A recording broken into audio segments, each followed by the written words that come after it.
পাবনা দেবে, এটাকে উন্নয়ন বলে না, এইটাকে সমদর্শ বলে না। সব থেকে সমদর্শ হলো সবাই খাবে, সবাই পড়বে, সবাই সমান অধিকার রাখবে, এটা হলো উন্নয়ন।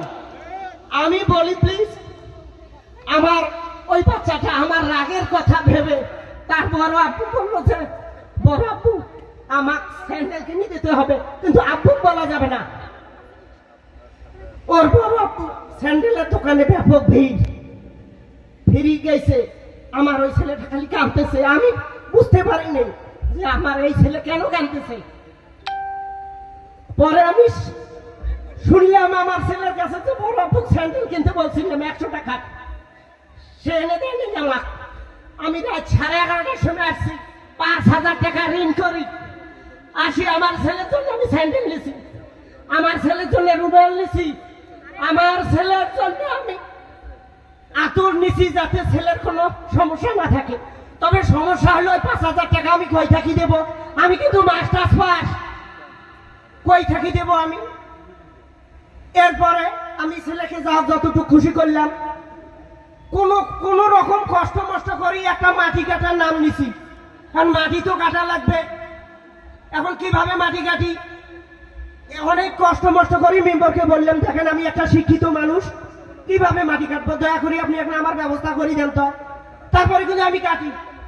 মেম্বার বললো, বাবা তুমি শিক্ষিত মানুষ, তোমার হাতে যখন কোদাল আমি দেখি আমার কষ্টে বুকটা ফেটে যায়, তোমাকে আমি মনিটরিং কমিটিতে রাখবো।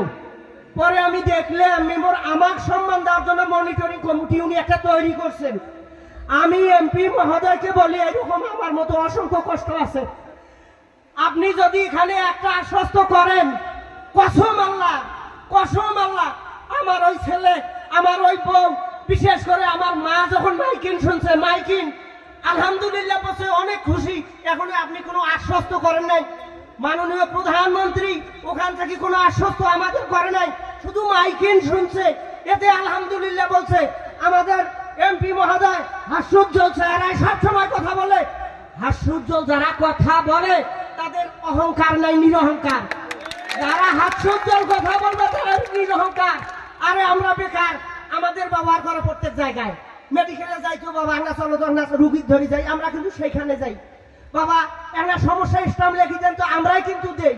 সর্বোপরি একটা কথা হলো, আমরা আমাদের ইঞ্জিন বিহীন একটা গাড়ি, যারা ঠেলা দেয় আমরা আগেই, যারা একটু পেছন থেকে ঠেলা দেয় অত দূর আগেই। আমাদের এমপি মহোদয় আছে, এমন একটা পেছন থেকে আমাদেরকে একটু বলেন, যাতে আমরা অন্তত 2 বছর 5 বছর 10 বছরের জন্য নোটিশনে থাকতে পারি। আমি মনে করি আমি কামলা দিয়ে খাবো, সরকারের প্রত্যেকটা দপ্তরের আমি কাপড় ধুইয়া খাবো, যদি আমাকে একটু কাজের সন্ধান দেয়, এটা আমার সমস্যা নাই।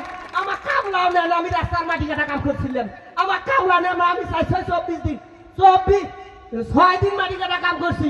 যখন আমার পরিচিত কেউ আসে আমি মুখ ঢাকি, এই যে লজ্জা।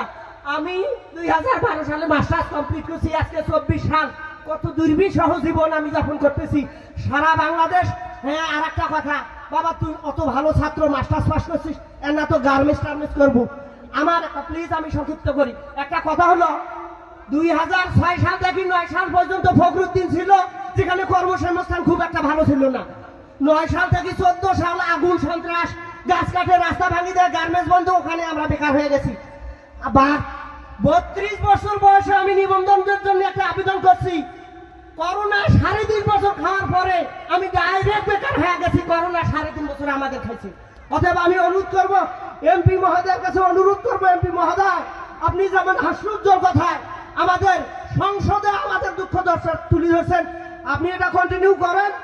আমি কসম আল্লাহ, আমি আমার ফ্যামিলি সহ এই বাড়ি থেকে ঢাকা পর্যন্ত হাঁটার ব্যবস্থা করবো, ফুলের মালা ধরি প্রধানমন্ত্রীকে দেওয়ার জন্য। এই বলে আমি আমার সংক্ষিপ্ত কথা এখানে শেষ করছি। আসসালামু আলাইকুম ওয়া রাহমাতুল্লাহি ওয়া বারাকাতুহু।